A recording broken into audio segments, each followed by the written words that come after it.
Alternative service providers, syndicated platforms, and the mess that has become my message. I started real estate back in about 2003. And the birth of the internet has promoted a lot of changes with information and the dissemination and syndication of that information. Um, in 2003, there were a lot more for sale by owner, FSBO.com, Craigslist, various other platforms where there has been a growing perpetuation of the for sale by owner culture because it's simpler to market your property. And throughout the past couple of decades, there's been an increase in disruptive brokerage models, discount brokerages, flat fee brokerages, concierge, boutique, whatever you want to call them. But there's been some adaptation along the way with a recognition that there's a need to change and different strokes for different folks, different lifestyle choices. And, you know, for salebyowner.com, you could at one point just list it on that platform and not be subjugated to any buyer's agency commissions and whatnot. And it has been an evolving industry.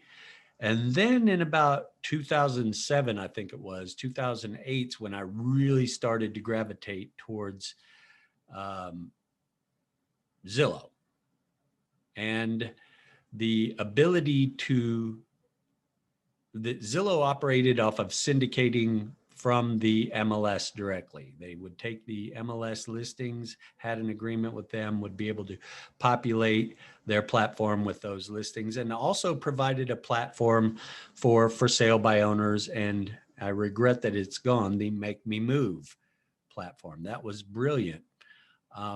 And in 2008, a lot was going on with the crash and whatnot. And I have never been an agent that operated well off of the script. I believe people are not to be treated like cattle and processed and scaled. In 2008, a lot of people could not afford 6%. And I started developing alternative commission and flat fee structures to benefit them. And while I was saving my clients, and have saved my clients on average of over $8,300 per transaction by proving that some of these principles of the industry are not enforceable, I found out that, I was kind of cutting my family's throat some, but I was establishing what at that point I discovered was my niche, was helping for sale by owners to succeed, because they were going out there and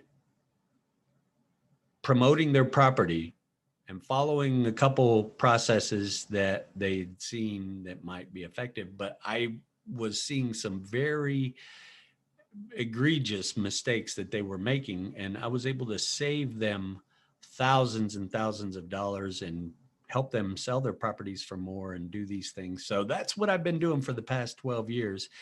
And in 2014, I left Remax to develop a flat fee and variable commission model on my own. I failed in actually having the industry adapt to my reestablishing standards to my clients' benefit.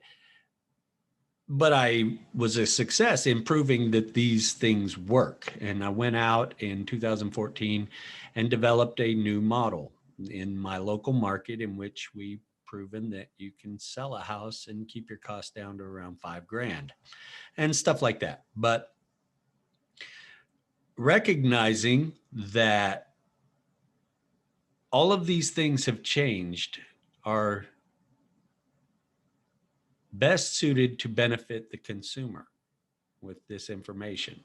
And I have really gone to great lengths to clarify as much as possible the very specific strategies and tactics that we're about to introduce in these top 5 secrets.